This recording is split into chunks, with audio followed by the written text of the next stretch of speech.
Hi everyone and welcome to my place. Finally, after months and months and months of trialing all sorts of recipes that I found online, I have come up with the perfect combination for your own natural mineral based mascara. And I love it, and it is so easy. And what I love about it is I know everything that's in it, I know what all of those ingredients do, and they're all readily available, and you can make it for a fraction of the cost. And the mascara that we're going to make today lasts me about a month. You can get it to last for 2 months, but just to make sure, because it's got no preservative in it, and to make sure that I'm not going to be infecting my eyes, or it's not going to go old, and it's going to be all used up in time. And I know that I've got a fresh supply, also knowing that it doesn't cost very much to make. I think it's just brilliant. Right, the first thing that you need to do is, and I'll just read out the recipe, it's a teaspoon of coconut oil, which I've put into here, and I've melted down in the double boiler. So that's a teaspoon of coconut oil and a teaspoon of beeswax. Now you can either grate it, or I just get them, there's lots of places you can get these, but I get mine from Pure Nature here in New Zealand, but go checking for yourself to see where you can get it. There's lots of places online. So that gets melted down, the beeswax and the coconut. So that's a teaspoon of each. Then into here I have a teaspoon of aloe vera, and that's a teaspoon of aloe vera, and then 1/8 of a teaspoon of castor oil. And castor oil is really great for making the lashes grow. And the aloe vera is also really nice and soothing, and it's also a really lovely gel to add a little bit of, you need a little bit of liquid to make sure that everything binds together. Then into here, oh, this is the best part. Man, did this take a long time to sort out. In here I've got 1/4 teaspoon of black mineral powder, or mineral oxide, and you can buy it in a pack that looks like this. Comes in two, well, where I buy it, it comes in 2 packs. And what I need you to know is that keep it in both in the packs, and be very careful, because this black stuff goes a long way. It's a little bit like ink. A little bit goes a long way. And then the other thing that goes into that is the Bentonite powder, which is a natural clay that's come out of a volcano. There's several places in the world that you can get it, and I've just discovered that I can get it here in New Zealand.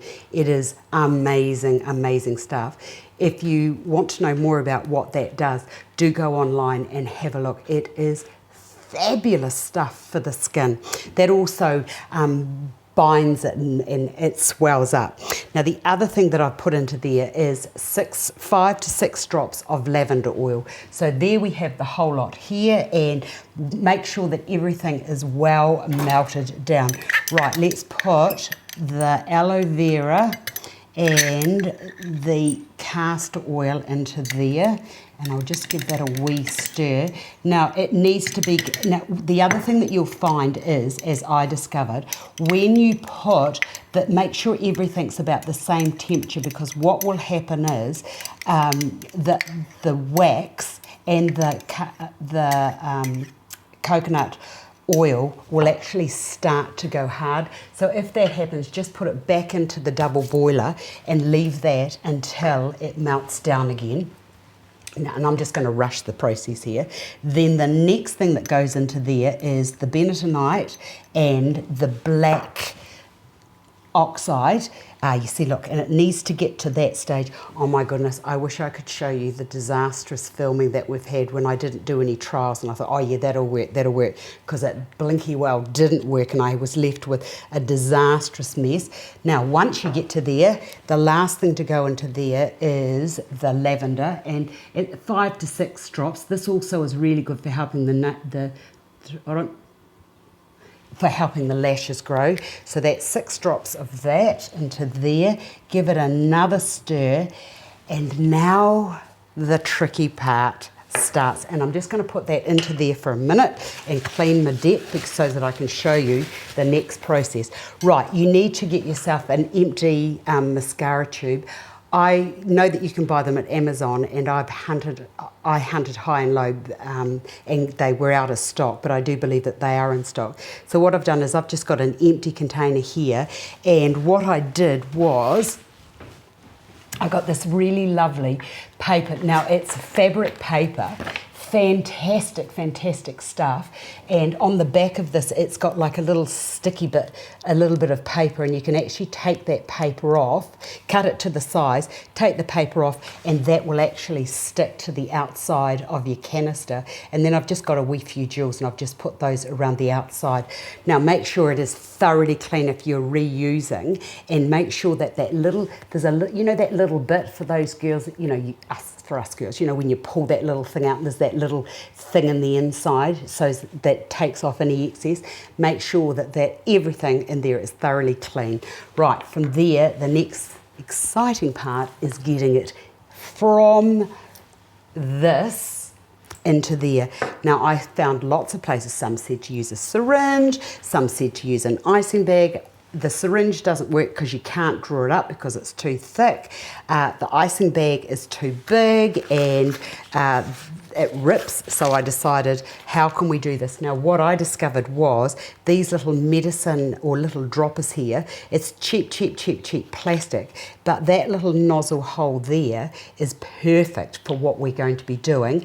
And before you go too far, make sure that that little hole is big enough, or get your scissors and cut it so that you know that when you put it in, sorry about that, I thought I had everything prepared, but I don't.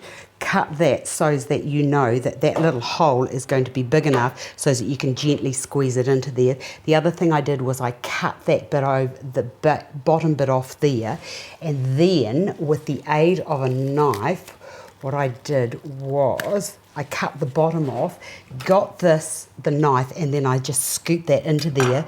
Now you have to remember to keep everything as warm and as fluid as possible, because the wax is going to make it go hard, as is the